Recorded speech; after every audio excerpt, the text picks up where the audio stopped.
jaalala sobina majjeessu si jaallata tokko tokko maaloo aduun si tuqaati manana jalaan bahe anu nan fidamiti kunoo xaafi kunoo zayitii noo guuteera maaloo majjee aduu keessa deemta siin jedha waggaaw hende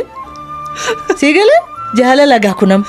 maalinoo waan hundumaa manatti naa fida maaloo jiin deema maaloo jiin hojjedha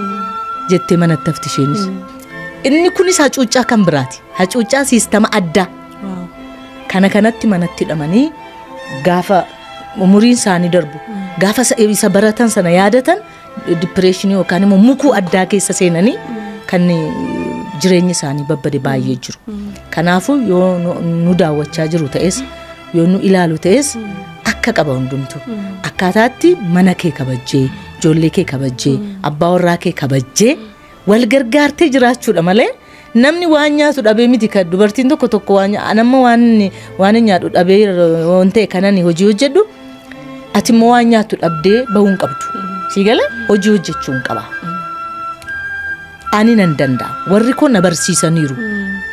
ani baradheera sammuun qaba ani nyaataaf miti kaniin uumame ani hojii hojjechuun qaba itti manaa bahuu qabda garuu mul'ata qabaachuun dirqama sirriidha kanaafan jedhe